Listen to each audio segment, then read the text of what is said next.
Dear students अस्सलाम वालेकुम welcome back to my YouTube channel maths decoded. इस video में हम पढ़ने वाले हैं क्लास 10th एक्सरसाइज 9.1 का क्वेश्चन नंबर 13। क्वेश्चन नंबर 13 है as observed from the top of a 75-meter high lighthouse from the sea level, the angles of depression of two ships are 30 degree and 45 degree. If one ship is exactly behind the other on the same side of a lighthouse, find the distance between the two ships. Question मैं आपको समझाऊंगा। Question ये है कि यहाँ पे एक light house है ए बी, ठीक है, और यहां से समंदर में दो शिप्स चल रही है S1 एंड S2 से मैंने उनको डिनोट किया हुआ है। अब यहां से नीचे की तरफ एक बंदा ऊपर लाइट हाउस पे देख रहा है शिप्स की तरफ, तो शिप 1 पे जो एंगल बन रहा है वो 45 बन रहा है और शिप 2 पे 30 बन रहा है। अब यहाँ पे डायग्राम तो गिवन नहीं है, अब इसको बनाएंगे कैसे, ठीक है, वो जरूरी है समझना, ठीक है। यहाँ पे मैं रफली आपको थोड़ा सा दिखाता हूँ, ठीक है। अब यहाँ पे एक लाइट हाउस ऐसे है, ठीक है, सामने यहाँ कहीं शिप होगी, ये S1 और ये S2, S1 और ये S2। डायग्राम तो ये है लेकिन मैं आपको सिंपली समझा रहा हूं। अभी देखो, यहां से नीचे की तरफ बंदा देख रहा है। अगर हम हॉरिजेंटल एक्सिस की बात करें, ये वाली है, ठीक है, तो यहां से नीचे देखेगा बंदा, ठीक है ना, और दूसरी शिप S2 है और यहां की तरफ भी बंदा देख रहा है। अब पास वाली शिप कौन सी होगी, S1 होगी। देखो, अब यहां पे जो पास वाली शिप है उस पे स्टीपर एंगल बनेगा ना एज कंपेयर टू S2, ठीक है। देखो ये S2 है, S2 पे एंगल कितना बनेगा, यहां यहां यहां से 30 डिग्री बनेगा, ठीक है। और ये वाला एंगल ये 45 होगा। अब कैसे, ये आप बोलोगे सर ये कैसे 45, ये कैसे, वो वाला कैसे है। अब देखो, सपोज आप यहाँ पे दीवार है, ठीक है, और आप यहाँ पे खड़े हो। अब दीवार के ऊपर देखोगे एक बिल्ली है, ठीक है, आप उसकी तरफ देखोगे, और एट द सेम टाइम अगर आप दीवार के बिल्कुल नीचे होंगे और यहां से ऊपर देखोगे, तो मुझे आप बताइए कि आपकी गर्दन कब ज्यादा थक जाएगी, जब आप यहाँ पे होंगे। सीधी सी बात है। क्यों, ऐसा क्यों है? बिकॉज जो एंगल ऑफ एलिवेशन है वो यहाँ पे ज्यादा है, इसीलिए आप जो आपकी जो नेक है उसमें ज्यादा जोर पड़ रहा है, एंगल ज्यादा यहाँ पे क्रिएट हो रहा है, और यहाँ पे उतना ज्यादा एंगल क्रिएट नहीं हो रहा है, इसीलिए आप नॉर्मल तरीके से देख पा रहे हो, ठीक है ना। अब जितना आप पास आओगे ऑब्जेक्ट के उतना एंगल बढ़ेगा, बिकॉज ये जो ऑब्जेक्ट यहाँ पे खड़ा हुआ है ना, इसका एंगल यहाँ पे 90 है, तो जितना हम पास पास आएंगे तो एंगल तो इंक्रीज होगा, जितना 90 से दूर ऐसे जाएंगे तो एंगल तो डिक्रीज होगा। इन्हें बात समझ। हम 90 तक ही एंगल्स पढ़ रहे हैं एओटी में, एप्लीकेशंस ऑफ ट्राइगोनोमेट्री में, फिलहाल 10th क्लास में, ठीक है। फिर बाकी में हम पढ़ने वाले हैं आगे। अब ये एंगल यहाँ पे बना 45 बना। अब देखो, ये वाला है, ये जो S1 है इसका ये वाला 45 एंगल बन रहा है, जो यहाँ पे मैंने येलो से डिनोट किया हुआ है। अब ये यहाँ पे अगर मैं x मान लू, ठीक है, तो ये AX और ये BS2 ये पैरेलल लाइंस है ना, तो यहाँ पे AS1 जो है ये ट्रांसवर्सल है, तो ये वाला एंगल इस वाले एंगल के बराबर होगा। क्यों होगा बराबर? बिकॉज ये ऑल्टरनेट इंटीरियर एंगल्स हैं, तो इसलिए इक्वल है। एट द सेम टाइम अगर AX और BS2 को, ये दो पैरेलल लाइंस हैं और इनका जो ट्रांसवर्सल है वो AS2 है, तो यहां से 30 डिग्री एंगल यहां पे बन रहा है, तो ये इसके बराबर होगा, बिकॉज ये भी आपस में अल्टरनेट इंटीरियर एंगल्स हैं, ठीक है। तो इतनी सी बात आपको कम से कम समझ आ रही होगी।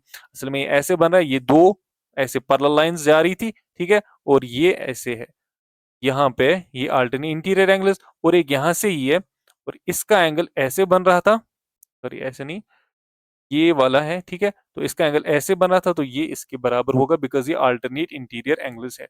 तो ऐसे करके मैंने ये डायग्राम बनाई है, ठीक है। आई होप आपको ये समझ आ गया होगा कि बनाया कैसे है ये, तो इसीलिए मैंने थोड़ा सा टाइम इस पे, वरना मैं सीधे यहाँ से स्टार्ट करता कि ऐसे डायग्राम बनाऊं।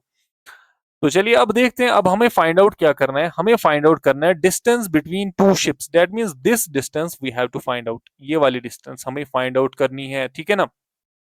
तो देखते हैं इस डिस्टेंस को कैसे फाइंड आउट करेंगे हम। सबसे पहले ये वाला ट्रायंगल ले लेते हैं, ठीक है, ये वाला ट्रायंगल ले लेते हैं। कौन सा है? ABS1। हम यहाँ पे लिखेंगे इन ट्रायंगल, आप नाम कुछ और भी रख सकते हो, ठीक है, इन ट्रायंगल ABS1। अब इस ट्रायंगल में AB perpendicular divided by base, base कितना है BS1, इसके बराबर आएगा tan थीटा के बराबर, tan। ऑलराइट, अब यहां से लिखते हैं, सामने लिखते हैं AB नहीं पता है हमें कितना है, ठीक है ना।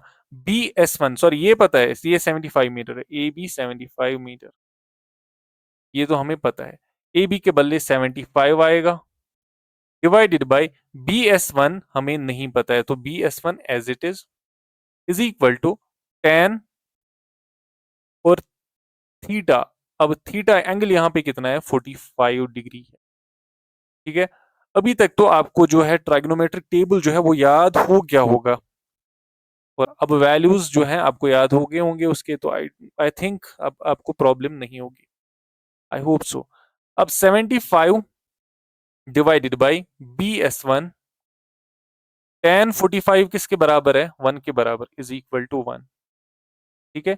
विच implies 75 is equal to BS1, और BS1 is equal to 75 metre.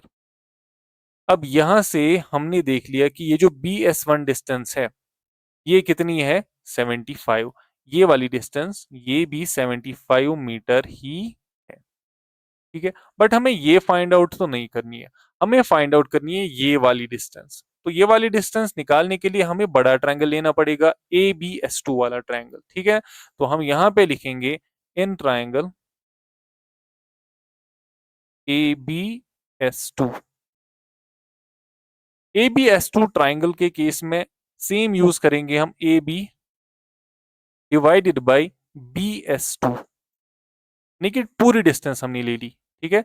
BS2 कौन सी डिस्टेंस है, ये सारी डिस्टेंस। AB ये वाला है, ठीक है, और BS2 ये सारे distance. Perpendicular divided by base इसके बराबर होता है, tan के बराबर ही होता है ना, tan थीटा के बराबर, which will be equal to tan theta, which implies AB किसके बराबर है, 75 डिवाइडेड बाई, अब यहां पे मैंने लिखा BS2, BS2 किसके बराबर है, BS1 प्लस S1S2, है ना। तो यहाँ पे मैं वही लिखूंगा।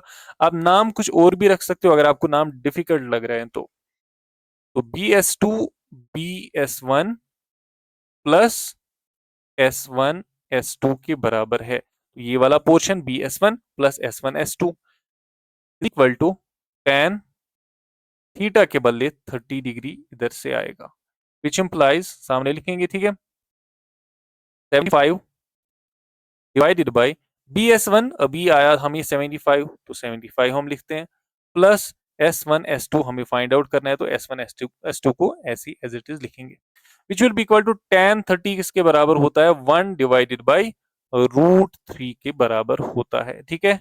नेक्स्ट स्टेप यहाँ पे मैं लिखूंगा, अब ये √3 75 को मल्टीप्लाई होगा और ये वाला हिस्सा 1 के साथ मल्टीप्लाई हो जाएगा, ठीक है।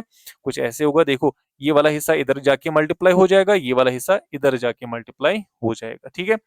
अब इसके बाद क्या लिखते हैं, देखो 75 √3, 75 √3 के साथ मल्टीप्लाई होके 75 √3 बनाएगा, will be equal to 75 plus S1S2, final step इसका, ठीक है।